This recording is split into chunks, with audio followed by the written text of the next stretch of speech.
ministre délégué de la Justice, porte-serviette de Laurent Esso, est parfois si sot, ou peut-être pas sot, mais se voit trop beau, de telle sorte que lui, il est entré dans un régime en dernière position pour aller manger des miettes. Mais il sera sacrifié comme un taureau sur ce qui est en train de se jouer. Mais cependant, il semble qu'il est devenu assez intelligent. Et il a voulu, bien sûr, chercher à avoir des papiers pour pouvoir travailler ici en France, au barreau de Paris. Mais malheureusement, il est mal barré. Mal barré parce que, en tant qu'un homme de droit, en tant que ministre délégué, Jean de Dieu Momo est l'un des ministres les plus ridicules de ce régime. C'est quelqu'un qui ne prend pas des gants. C'est quelqu'un qui a un cœur d'enfant et qui est changeant. Et cela est en train de lui créer de sérieux ennuis. Jean de Dieu Momo s'est autorisé d'insulter une de ses consoeurs, Maître Esther Zefman. Et je vous avais annoncé que cette histoire n'allait pas se terminer ainsi, que ça risquait de se terminer derrière des tribunaux et qu'il allait subir. Et oui,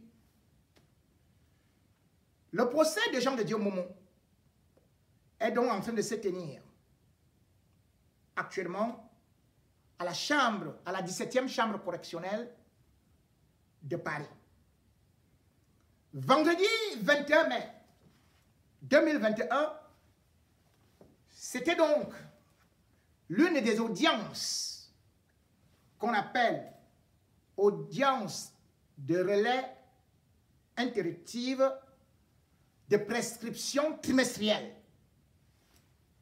Cette audience, c'était ce qu'on peut dire une succession d'une machine qui va le mettre à terre.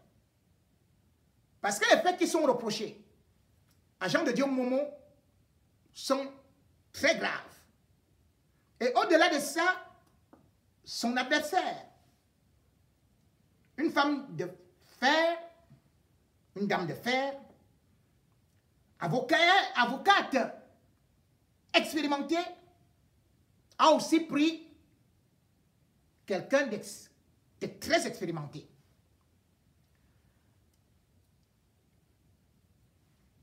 Jean de Dieu Momo ne s'est pas présenté à l'audience de toutes les façons. Il n'en a pas encore besoin, puisque nous sommes encore aux audiences de relais. Parce qu'après cette audience de relais, qui s'est tenue vendredi, comme je le dis, il y a une autre audience de relais qui va se tenir, bien sûr, le 24 juin prochain. Puis, il y aura une autre audience relais qui va se tenir en septembre, puis une autre audience relais qui va se tenir aussi en décembre 2020. Et bien sûr que Jean de Dieu Momo, les plaidoiries auront donc lieu le 7 juillet 2022, justement là où il sera obligé d'être là. À défaut, tant pis. Voilà comment la justice française est organisée. Ce n'est pas le genre de justice comme au Cameroun. Comme il disait, portez-moi plainte de toutes les façons, rien ne peut m'arriver tant que je suis ministre délégué. Je peux insulter une femme au bas-ventre, je peux dire toutes les insanités à travers WhatsApp, à travers les réseaux sociaux, parce que je suis ministre.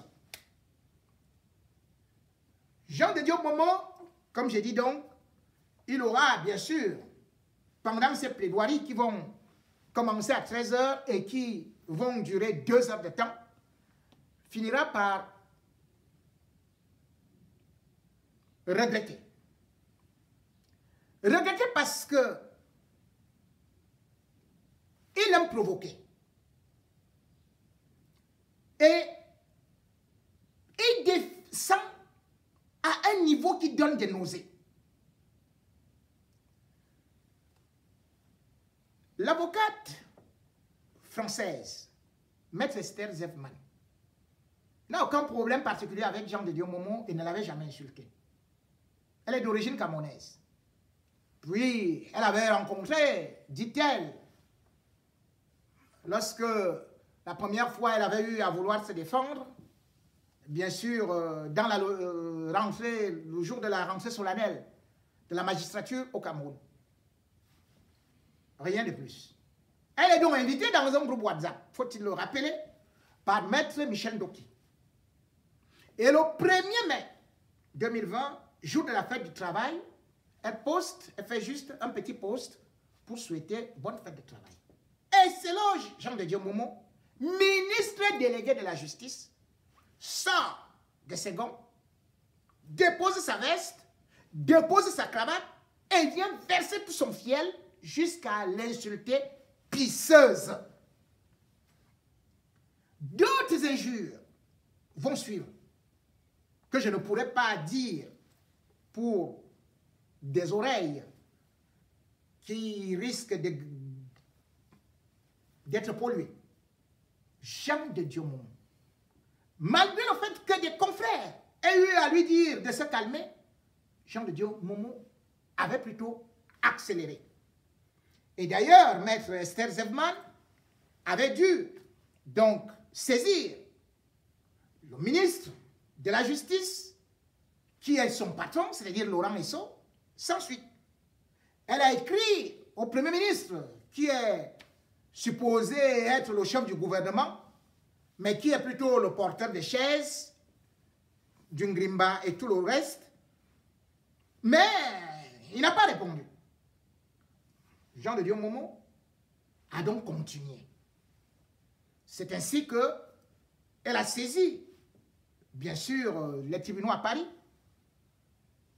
pour porter plainte contre Jean de Dieu Momo. Et il y a eu une citation à parquet. Donc c'est au parquet de Yaoundé que Jean de Dieu Momo a été cité. Donc ceux-là qu'il commande étaient obligés de venir lui servir la citation directe. Et l'affaire a déjà donc été enrôlée. Et Jean de Dieu Momo, bien sûr, a voulu étouffer l'affaire. Puisqu'après avoir menacé, il a cherché un compromis avec son avocate qui est venu rencontrer l'avocat de Maître Esther Zevman pour laisser tomber le dossier. Niet. Jean de Dieu Momo est allé jusqu'à menacer les témoins tels que Maître Claude Assira parce qu'elle avait fait une déposition auprès de la justice française pour certifier effectivement que Momo avait tenu ceci et cela. Mais comme vous le connaissez, Momo s'était aussitôt braqué contre Maître Assira, allant même prendre une de ses anciennes conquêtes qui s'appelait Mademoiselle Kaldiop, lui proposer 2 millions pour s'attaquer à cet avocat. Et cette dernière, d'ailleurs, avait publié des posts sur Facebook, l'avait menacé son épouse, qu'elle appelait, était partie filmer sa maison, avait menacé les parents, et ainsi de suite. Voilà les méthodes de voyous de Momo, qui d'ailleurs avait dit à Maître Assira de renoncer à son témoignage, sinon il allait voir ce qu'il allait voir. Et comme il n'avait donc pas retiré son témoignage, Momo, comme les voyous de quartier, est passé par là. Mais néanmoins, Maître Assira a tenu bon et nous pouvons le féliciter, malgré tout. Parce que en France, au moins, la justice est indépendante. En France, ce n'est pas le ministre délégué qui donne des instructions. En France, ce n'est pas parce qu'on est... Non. L'affaire suit son cours. Et Momo a choisi une avocate, Marie-Claire Djangé, je ne voudrais pas l'insulter, c'est une avocate, oui, d'origine camerounaise. Mais bon, sa sœur elle-même avait été enfermé pour des détournements, je crois, au FECOP. Passons, on verra. Mais, là où il y aura problème, c'est que l'avocat qui sera devant Momo, ce n'est pas avocat Lolo. Parce que l'avocat de maître Esther Zevman fait trembler. Il s'appelle Basile Adair. Basile Adair, c'est avoir vraiment affaire à une barre de fer. Il est dur dans le domaine de la défense. Et surtout, il est spécialisé dans le domaine de ce qu'on peut appeler le code pénal par rapport à la liberté de la presse, par rapport aux diffamations. Et surtout, il a été vice-bâtonnier de Paris jusqu'en 2019. Basile Adair est hyper outillé dans la matière. Puisque d'ailleurs, il est même enseignant à l'Institut de journalistes. Il est enseignant même, bien sûr, à l'école du barreau. Oui. Et de surcroît, c'est quelqu'un qui, même au niveau du Conseil européen, est très respecté, où il est écouté. Et lorsqu'on veut parler de la matière des délits de presse, sur la loi du 29 juillet 1881 en France, c'est la crème des crèmes. C'est le top du top. C'est pour ça d'ailleurs que cet avocat est celui qui défend le plus grand groupe de presse de la France. Le groupe Amaury. Donc c'est lui qui est l'avocat du journal Équipe, du journal Le Parisien. C'est lui qui est l'avocat de Radio France. C'est lui qui est l'avocat de France Presse. Momo.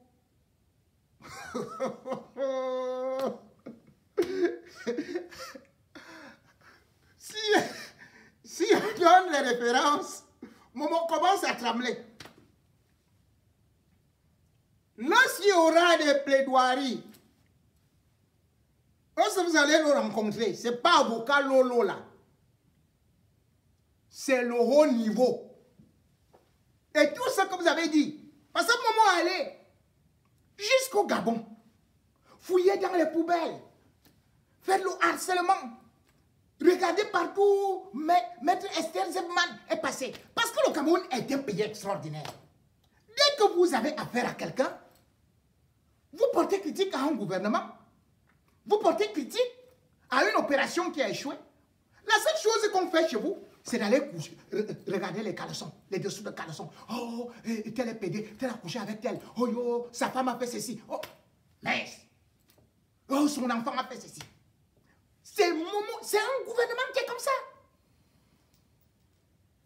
Niveau terre à terre. Quand il y a eu la première audience de relais, les juges même n'ont pas compris. Ils ont demandé, mais vous dites que c'est un ministre qui dit ça? Oui, c'est un ministre camerounais et qui voulait être avocat au barreau de Paris. C'est fini. Jean de Dieu, Momo, tu ne seras jamais avocat au barreau de Paris. Je t'avais déjà dit. Déjà, tu seras condamné. Et aussi, même celle qui voulait te faire le titre de séjour là, puisque toi-même, après l'élection, après les régionales, je crois, après les législatives, même les municipales, Momo avait dit que qu'est-ce que je vais devenir? Où est-ce que je vais vivre? Parce qu'effectivement, on fournit. Il a obtenu 1%, son parti. Hein. Ouvri, il avait obtenu 4%. Dans son propre village, il a obtenu 0,4%, 0,49%. Faisons 49, ça sonne gros. Quand on dit 0,49, c'est à peu près 0,5%. C'est demi% dans son village. Momo a tellement trahi les Bamileke, a tellement insulté les Bamileke, que lui-même, il sait qu'il ne peut plus vivre chez lui. Momo ne peut pas vivre en Fundi. Momo ne peut pas vivre à Douala. Donc Momo, le seul endroit où il devait venir se réfugier, c'était à Paris. Et voilà Calibro qui l'attend là-bas. Voilà les Amazones, les Bobby Tanap, les fourmis magnans. Momo, tu vas faire comment? Et là même la femme qui devait lui donner les papiers. Laure Inès Camto. Qu'on croyait que c'est la sœur de Camto. Non, non, non. Momo, toujours Momo, avait eu apporté à faire que cette femme-là soit condamnée. En appelant juste le président du tribunal que non, elle m'a escroqué 1 500 000 alors que c'était un deal. Hein, que la femme devait lui délivrer ce qu'il voulait, attestation d'hébergement. Momo voulait être hébergé à Paris. Hein. Les gens qui disent là que nous on squatte là. Moi je squatte alors chez moi. Hein. Je squatte chez moi. Momo, supplie-moi, je te donne l'attestement d'hébergement dans mon garage. Ou même je te donne l'attestement d'hébergement dans l'une de mes... ou dans ma cave à vin. Ou même dans les cages à chiens. J'ai 2 cages. 2 cages. Puisque j'ai 2 chiens. Il y a un qui sort seulement là à partir de 22 h. Que ça te fait comme ça là. Et comme toi aussi, vous pouvez vous effrayer. Hein, avec le chien là. Je peux faire que vous habitez là. Je fais attestation d'hébergement au ministre Momo dans ma cage. Voilà, parce que la femme là a dit que plus jamais elle ne peut te donner l'hébergement. Donc, tu n'auras pas de titre de séjour. Tu viendras uniquement là, condamné, et point. Donc, barreau de Paris. Ici, ce n'est pas avocat Lolo. Hein.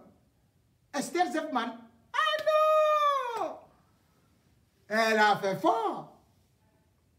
Donc, aujourd'hui, il faut que les gens se disent que la justice française n'est pas la justice pilotée là. Esther Zepman, c'est une femme qui est respectée, qui est respectable. Esther Zepman, c'est un vrai avocat. Et puis, comme j'ai dit, Maître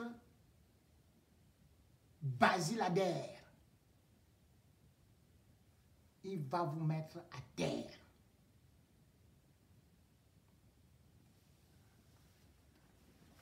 Jean de Dieu Momo, comme il est dit, la justice, lorsque vous la manipulez dans votre pays, où vous maintenez les gens en prison, vous allez donc voir ce que c'est que la vraie justice ici. Et malheureusement, ça va arriver au moment où vous n'aurez plus les pieds sur terre. Parce que ce gouvernement qui arrive pourrait bien vous montrer que vous ne valez plus grand-chose. Parce que c'est un gouvernement qui lui-même est brinque-ballant. Et d'ailleurs, j'en parlais dans mes annonces par rapport à la situation qui prévaut actuellement en République centrafricaine. Les temps sont graves. Ce qui est en train de se jouer là-bas. Parce que l'instabilité en République centrafricaine, ça va entraîner l'instabilité au Cameroun. Et vous avez pu constater que ce qui arrive au Tchad peut bien arriver au Cameroun, puisque je vous ai dit, l'armée risque de ne plus avoir de l'argent. Vous n'avez pas eu, bien sûr, à être invité au sommet de Paris. On dit que Léopold Montazé, ministre des Finances, était là. Mais vous croyez que Macron est en train de recevoir Kagame, est en train de recevoir les chefs d'État? Et puis vous allez lui dire que c'est un ministre camerounais qui va représenter Paul Biya. Mais c'est de la rigolade, c'était une balade. Non. La France, qui protégeait le régime Biya, est en train de se retirer. Il faut qu'on soit clair là-dessus. Hein? Qu'on ne vous dise pas qu'il y a eu une délégation camerounaise. Il s'agissait, dans les lettres d'invitation, où je n'ai pas vu l'invitation du Cameroun à l'Élysée, des chefs d'État et chefs de gouvernement. Il n'y avait pas ministre ou du travail, ou ministre de l'économie, ou ministre des finances, ou ministre de l'administration territoriale. Ce n'est pas possible. Un chef d'État français peut aller recevoir les ministres camerounais. Vous blaguez? Et même ça, l'argent qui viendra de là. Parce que je vais vous expliquer un peu plus tard sur les enjeux de ce sommet, où le Cameroun a été expulsé. Et qui va engendrer beaucoup de choses. Parce que le Cameroun a joué sur les deux pieds, espérant être tantôt avec la Chine, espérant être avec la France, espérant être, même pas 2 pieds, 3 pieds, avec la Russie. Non. Contrairement à Touadéra, qui peut compter sur la Russie, Paul Biya, lui, ne peut plus compter sur personne. C'est pour ça qu'il envoie maintenant beaucoup de militaires au niveau de la République centrafricaine, espérant que peut-être il pourrait nouer certaines relations et protéger la digue de la République centrafricaine, puisque celle du Tchad est déjà ouverte. Le 11 mai 2021, bien sûr que vous avez vu, Betty à ce moment, mais ça n'a pas été annoncé sur la base aérienne 101 à Douala. Il y a 110 conteneurs qui sont arrivés avec le matériel militaire. Ce matériel militaire à la République centrafricaine. Donc 43 véhicules légers, 60 véhicules lourds, 33 engins blindés. Mais le Cameroun le fait pour se préserver. Parce que ça se déstabilise partout. La MINUSCA, où le Cameroun d'ailleurs fait partie des plus gros contingents, et d'ailleurs va encore renforcer là-bas. Parce que si ça éclate là, au niveau de la frontière, ça va filer, et le plus vite possible. Et comme il n'y a pas de l'argent, et comme les armes circulent, ça risque d'être alors trop grave. Il faut s'attendre à ce que les lendemains ne soient pas meilleurs. Lorsqu'on voit, oui, les contingents des Camerounais qui sont actuellement là-bas, si on regarde par exemple que, ouais, la MINUSCA, c'est des Camerounais quand même là-bas, c'est 1030 personnes, dont 750 de l'infanterie, et puis la police et la gendarmerie. Ils ne peuvent pas faire que le Cameroun soit en sécurité. Parce qu'aujourd'hui, la guerre froide qui se joue entre la France et la Russie, Poutine ne va pas protéger Paul Biya. Et la France ne va non plus protéger Paul Biya. C'est pour ça que chacun d'entre vous doit se dire comment ça va se passer. Encore que la guerre chez les anglophones devient terrible. Il y a des armes qui entrent tout le temps, maintenant, et il y a des attentats qui se multiplient. Le Cameroun, sans l'argent. Et bien sûr, puisque aujourd'hui, les bailleurs de fonds tiennent le Cameroun par la gorge, comment on va faire? Comment vous allez faire? Lorsque vous allez rentrer au travail, à la maison, que vous n'allez plus à la maison, que vous n'allez plus au travail, lorsque vous serez compressé, parce que vous connaissez, lorsqu'on n'a plus d'argent, un État n'a plus d'argent, lorsqu'il tombe en faillite, eh bien, c'est vous, le petit peuple, qui êtes les premiers à être sacrifiés. Vous qui nous insultez, nous nous battons pour vous. Nous nous battons pour vous alerter de ce qui risque d'arriver, de ce qui est en train de se jouer. Parce que sur le plan de la géopolitique, là-bas, Paul Biya a échoué. Sur le plan économique, il a échoué.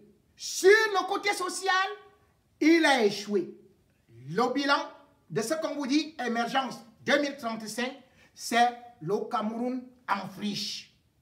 Tous les pays sont en train de venir nous dépasser. Tous les pays sont en train d'avancer, de se protéger. Mais le Cameroun, grand poumon économique de l'Afrique centrale, aujourd'hui est un pays épileptique, un pays infirme, parce que dirigé par un président somnambulique qui n'existe plus. J'aurais pu parler d'autre chose, mais tout au moins, je crois que je développerai ces sujets dans un autre